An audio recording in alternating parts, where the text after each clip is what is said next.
मैं भावेश गजपाल लक्ष्य PSC academy के इस ऑनलाइन प्लेटफॉर्म में आपका पुनः स्वागत करता हूं। आज का जो हमारा छत्तीसगढ़ के इतिहास का लेक्चर नंबर 6 है, जिसमें आज हम छत्तीसगढ़ के क्षेत्रीय राजवंशों को बारी बारी से चर्चा करने वाले हैं। ठीक है, चलिए। छत्तीसगढ़ के क्षेत्रीय राजवंश में सबसे पहला नाम आता है राजर्षि तुल्य कुलवंश या राजर्षि तुल्य वंश का, जिसे हम दक्षिण कोसल के क्षेत्रीय राजवंश के नाम से जानते हैं। ठीक है, मतलब मध्य वाला हिस्सा। उसके बाद सरबपुरी वंश, पांडु सोमवंश, मैकल के सोमवंश, सिरपुर के पांडु सोमवंश, कलिंग के सोमवंश, कंकेर के सोमवंश, बाणवंश और फणिनाग वंश। ठीक है, पर्वत द्वारक वंश, ये सभी आपके दक्षिण कोसल के राजवंश है। पर्वत द्वारक वंश आपको थोड़ा पास का करीबी, जैसे गरियाबंद के लास्ट वाला जो देवभोग वाला इलाका, वहां का राजवंश आपको देखने मिलेगा। बस्तर के राजवंश में नलनाग वंश आपको कोरापुट उड़ीसा से देखने मिलेंगे। छिंदक नाग वंश, काकती वंश। फणिनाग और छिंदक नाग को हम द्वितीय चरण में पढ़ेंगे, कलचुरियों के बाद। कब पढ़ेंगे? कलचुरियों के बाद। ठीक है, इसलिए हाईलाइट किया हुआ है। सबसे पहले हम बात करते हैं इस मैप के बारे में। तो मैप में सभी जो क्षेत्रीय राजवंश है उनको दिखाया गया है। तो जैसे कि आप देख रहे हैं, राजर्षि तुल्य कुलवंश, जिनका कार्यकाल 4वीं से 6वीं शताब्दी तक था। इनका जो मुख्यालय था या राजधानी थी वो थी आरंग। आरंग से इन्होंने राज किया। उसके बाद आपको देखने मिल रहा है सरबपुरी वंश, 5वीं शताब्दी, संबलपुर, सारंगगढ़।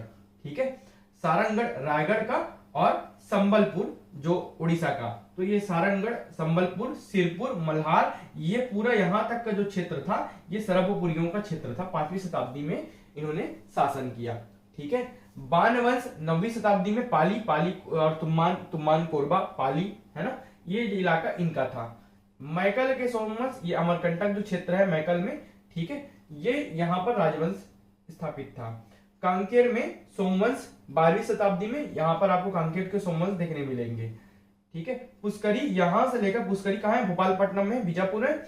यहां से लेकर कोरापुट उड़ीसा तक पूरा आपको देखने मिलेगा इस क्षेत्र में नलनाग वंश। नलनाग वंश 4वीं से 12वीं शताब्दी तक के कोरापुट और पुष्करी जो क्षेत्र है उसमें उन्होंने शासन किया। गरियाबंद देवभोग क्षेत्र में, यहाँ पर ये वाले क्षेत्र में पर्वत द्वारक वंश 5वीं शताब्दी के आसपास इन्होंने शासन किया। ठीक है, उड़ीसा के सोमवंश 9वीं से 11वीं शताब्दी, विनतीपुर उड़ीसा वाला क्षेत्र, यहाँ पर इन्होंने शासन किया। इसके अलावा पांडु वंश 6वीं से 8वीं शताब्दी, सिरपुर में पांडु वंश 6वीं से 8वीं शताब्दी के मध्य इन्होंने शासन किया। तो ये जो है क्षेत्रीय राजवंश है, जो जिनका जो क्षेत्र था वो थोड़े थोड़े भाग में, थोड़े थोड़े हिस्सों में फैला हुआ था छत्तीसगढ़ के, अर्थात दक्षिण कोसल के। इसलिए इन्हें क्षेत्रीय राजवंश कहा जाता है। ज्यादा पूरे इंडिया में, पूरे इंडिया लेवल तक ये नहीं फैले हुए थे। तो सबसे पहले हम बात करेंगे आज राजर्षि तुल्य वंश, जिनका कार्यकाल था 4वीं से 6वीं शताब्दी तक का कार्यकाल। ठीक है, राजधानी थी इनकी आरंग, रायपुर। आरंग ताम्रपत्र जो भीमसेन द्वितीय द्वारा लिखित था, आरंग ताम्रपत्र वो भीमसेन द्वितीय का प्राप्त हुआ था। इसी ताम्रपत्र से राजर्षि तुल्य वंश के शासकों के बारे में जानकारी प्राप्त होती, इसी ताम्रपत्र में लिखा हुआ है। यहाँ पर मैप में आपको देखने मिल रहा है राजर्षि तुल्य वंश 4वीं से 6वीं शताब्दी, ये आरंग वाले इस क्षेत्र में। यह छत्तीसगढ़ का सर्वप्रथम क्षेत्रीय राजवंश था। इस प्रश्न को पूछा जा चुका है, पूछेगा कि सर्वप्रथम क्षेत्रीय राजवंश जो छत्तीसगढ़ के दक्षिण कौशल के क्षेत्र में बस है ना, उनका राजवंश था, तो वो कौन सा है? तो वो है राजर्षि तुल्य वंश। 2 बार पूछा जा चुका है। इनकी राजमुद्रा जो थी वो थी सिंह। ठीक है, इसकी बात जानकारी बहुत सारी किताबों में नहीं मिलेगी आपको। तो इनकी राजमुद्रा जो थी वो थी सिंह। प्रमुख शासक थे सुरा, दयित प्रथम, विभीषण, भीमसेन प्रथम, दयित द्वितीय और भीमसेन द्वितीय। तो ये जो भीमसेन द्वितीय का आरंग में ताम्रपत्र प्राप्त हुआ है, जहां से इनके बारे में जानकारी मिलती है। ठीक है, जो अंतिम शासकों में दिख रहे हैं यहाँ पर, है ना, तो इनके बारे में यहां से जानकारी मिलती है। अब ये थोड़े से ही क्षेत्र में फैले हुए थे। इसके साथ साथ जो इसी सदी में शासन कर रहे थे वो थे पर्वत द्वारक वंश, 5वीं शताब्दी। पर्वत द्वारक वंश जो कि गरियाबंद देवभोग वाले इलाके में शासन करते थे। तो इनका जो क्षेत्र था देवभोग, गरियाबंद। राजधानी थी पर्वत द्वारक और तार भ्रमक, ये राजधानियां हुआ करती थी, पर्वत द्वारक और तार भ्रमक, मुख्य रूप से देवभोग, गरियाबंद। ठीक है, राजा तुष्टिकर के ताम्रपत्र से इस वंश की जानकारी मिलती है। तो 2 मुख्य राजा थे। ठीक है, सोमन राज, तुष्टिकर। तुष्टिकर के जो ताम्रपत्र है उनसे इस वंश के बारे में जानकारी मिलती है। किस वंश के बारे में? पर्वत द्वारक वंश के बारे में जानकारी मिलती है। शासक में सोमन राज, जो सोमन राज थे इन्होंने अपनी माता की बीमार होने पर देवभोग को दान में दिया था।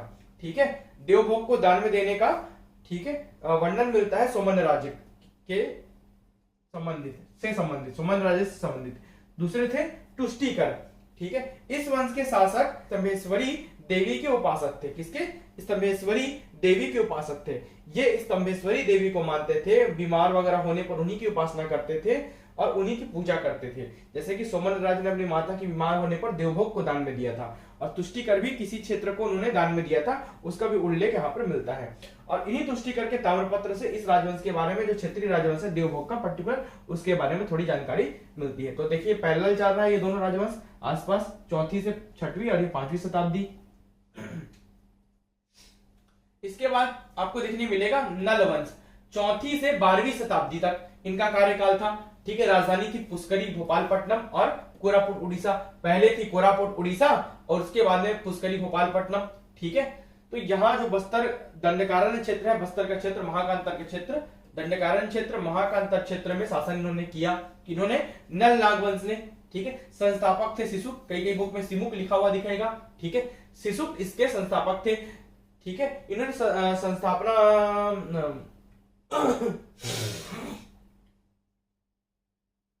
तो इस राजवंश के संस्थापक थे सिसुक। इन्होंने, ठीक है, स्थापना तो कर दी इस राजवंश की, लेकिन वास्तव में उन्होंने साम्राज्य का विस्तार नहीं कर पाए। तो वास्तविक संस्थापक कौन हुए? वराहराज। ठीक है, कौन हुए? वराहराज। वास्तव में ये शासन प्रशासन को इन्होंने विस्तार किया, चलाया, तो वास्तविक संस्थापक इसलिए कहे जाते हैं वराहराज। इस वंश का वर्णन ना वायु पुराण में मिलता है। ठीक है, और इनकी जो मुद्रा अड़ेंगा केसकाल कोंडा गांव से प्राप्त होती है, अड़ंगा नामक ग्राम से, अड़ेंगा। ठीक है, अड़ेंगा नामक ग्राम से केसकाल कोंडा गांव से प्राप्त होती है। नल वंश के प्रमुख शासक थे सिसुक, जो कि नल वंश के संस्थापक थे, आदि संस्थापक, मतलब सबसे प्राचीन संस्थापक, पुराने संस्थापक। ठीक है, उसके बाद आते हैं व्याघराज। समुद्रगुप्त से के दक्षिणापथ विजय अभियान के दौरान नलवंशी राजा व्याघराज को हराया था। वो यही थे, नल नागवंशी राजा को हराया था समुद्रगुप्त ने। ठीक है, प्रयाग से आके, तो ये वही थे व्याघराज। व्याघ इसलिए वो क्या कहलाए? व्याघ्रहंता कहलाए। क्या कहलाए? व्याघ्रहंता कहलाए। कौन? समुद्रगुप्त। ठीक है, उपाधि धारण की यह जानकारी हरिसेनकृत प्रयाग प्रशस्ति से प्राप्त होती है। हरिसेनकृत प्रयाग प्रशस्ति में ये समुद्रगुप्त के बारे में वर्णन है, जिसमें व्याघ्रहंता उन्हें कहा गया है, क्योंकि उन्होंने व्याघराज को, नल नागवंशी शासक को हराया था।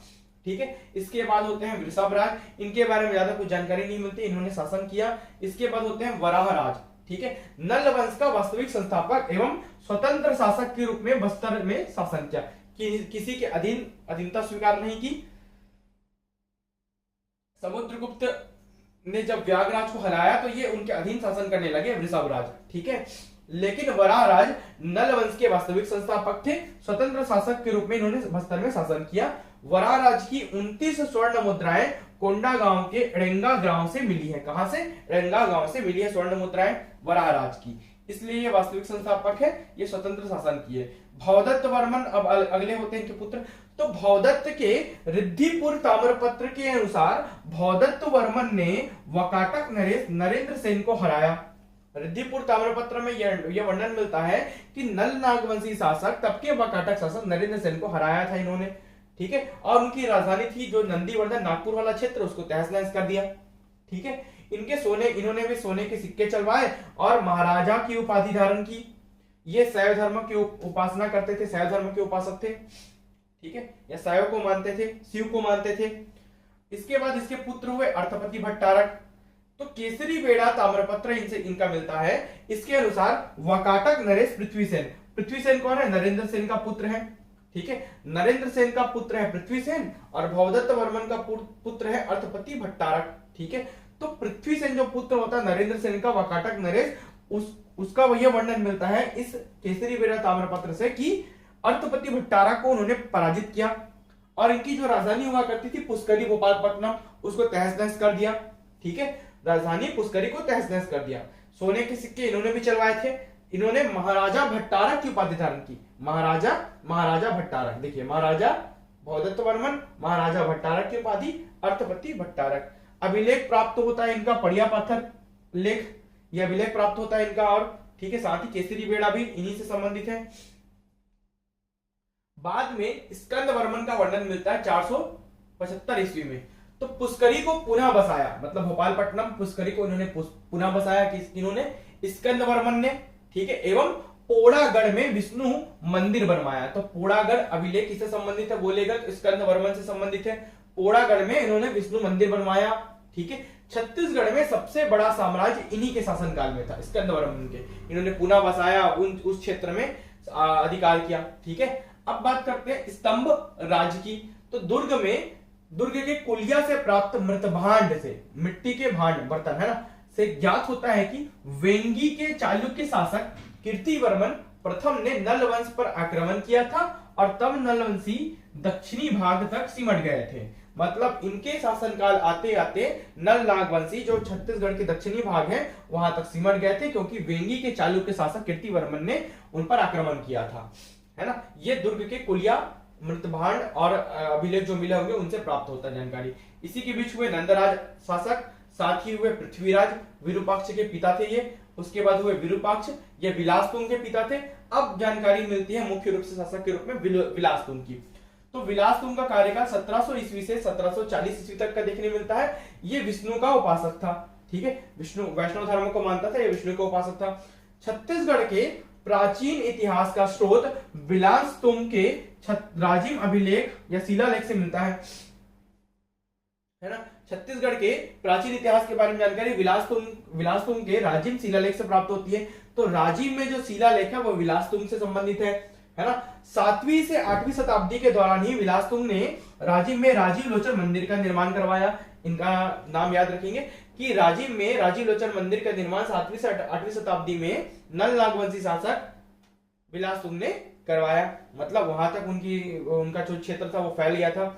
नोट क्या पॉइंट अभी कि राजीव लोचन मंदिर का जीर्णोद्धार, मतलब पुनः निर्माण बोल सकते हैं, टूटी फूटी जो रहती है उसको मरम्मत कराना। तो जीर्णोद्धार कलचुरी शासक पृथ्वीदेव द्वितीय के सेनापति जगतपाल के द्वारा किया गया था। इस मंदिर का जीर्णोद्धार कलचुरी शासक पृथ्वीदेव द्वितीय के सेनापति के द्वारा जगतपाल के द्वारा किया गया था, ये याद रखेंगे। विलासतुंग ने स्थापना निर्माण करवाया और जो जीर्णोद्धार जगतपाल के द्वारा करवाया गया। पृथ्वी व्याघ्र राज, ठीक है, पृथ्वी व्याघ्र राज ये अगले शासक हुए, है ना। उदयनदिरम दानपत्र से इनकी जानकारी मिलती है। उदयनदिरम दानपत्र में पृथ्वी व्याघ्र राज का वर्णन मिलता है। उसके बाद आते हैं भीमसेन देव, ठीक है, यह शैव उपासक थे, मतलब शैव धर्म को मानने वाले थे। इसके बाद आता है नरेंद्र थवल, ठीक है, नल वंश का अंतिम शासक इन्हें कहा जाता है। यह नल वंश का अंतिम शासक था कौन? नरेंद्र थवल। तो पूछेगा प्रथम यह संस्थापक तो शिशुक, अंतिम तो नरेंद्र थवल। विलासतुंग के बारे में पूछेगा, स्कंद वर्मन के बारे में कभी कभी जानकारी पूछ देता है, कभी कभी नहीं तो फिर भौदत्त वर्मन, अर्थप्रति भट्टारक, वराहराज, इनके बारे में ही ज्यादा आपको देखने मिलेगा और पढ़ने मिलेगा। तो बहुत सारे अभिलेखों से इनकी जानकारी मिलती है, जैसे कि हरिशंकृत प्रयाग प्रसिद्धि से जानकारी मिलती है, वायु पुराण में लिखा हुआ है इनके बारे में। तो इस प्रकार से बहुत सारे चीजों के बारे में जानकारी मिलती है। बात करते हैं अब आगे हम, तो सोने के सिक्के चलवाने वाले राजा जो थे वो थे वराहराज, अर्थपति भट्टारक और भौदत्त वर्मन। वराहराज, अर्थपति भट्टारक, भौदत्त वर्मन, इन्होंने सोने के सिक्के चलवाए अपने शासनकाल में। और नल वंश का अंत जो है कलचुरियों द्वारा हुआ होगा, ऐसी हम संभावना जताते हैं, ऐसा मानते हैं कि कलचुरी जब आए होंगे, ठीक है, तो उन्हीं के द्वारा ही नल नाग वंश का क्या किया गया होगा? अंत किया गया होगा। जैसे कोरापुट, पुष्करी 4वीं से 12वीं शताब्दी में नल नाग वंश का क्षेत्र दिख रहा है, कोरापुट उड़ीसा और पुष्करी भोपालपट्टनम। तो ये जो पूरा जो क्षेत्र था ये इनका क्षेत्र था, ठीक है। बाद में धीरे धीरे इस क्षेत्र तक पूरा बढ़ गए थे, ठीक है। तो ये पूरा राजिम वाला क्षेत्र है जहां तक इन्होंने शासन किया होगा, ऐसा हम मानते हैं, ठीक है। प्रमुख नलवंशी शासक और उनके ताम्रपत्र जो मिलते हैं, रिद्धिपुर ताम्रपत्र संबंधित है भौदत्त वर्मन से, जोड़ी मिलाओ में दे देता है, याद रखेंगे। केसरी बेड़ा ताम्रपत्र संबंधित है अर्थपति भट्टारक से। पंडिया पाथर ताम्रपत्र संबंधित है भीमसेन से। राजिम शिलालेख संबंधित है विलासतुंग से। और पोड़ागढ़ शिलालेख संबंधित है स्कंद वर्मन से, ठीक है, इनको आप अच्छे से याद रखेंगे ताकि इनको जोड़ी मिलाओ में आप अच्छे से पढ़ सकें। इस प्रकार यहाँ पर आपको 4वीं से 12वीं शताब्दी में समकालीन देखने मिला है नलनाग वंश, यहाँ पर आपको पर्वत द्वारक वंश, और यहाँ पर आपको देखने मिला था राजर्षि तुल्य वंश। तो ये समकालीन थे तीनों, ठीक है। इसके बाद और भी समकालीन राजवंश थे जो क्षेत्रीय छोटे छोटे क्षेत्र में फैले हुए, तो उनके बारे में भी जानकारी हमको मिलती है। आगे हम अगले वीडियो में इसे पढ़ेंगे। वीडियो में अंत तक बने रहने के लिए बहुत बहुत धन्यवाद।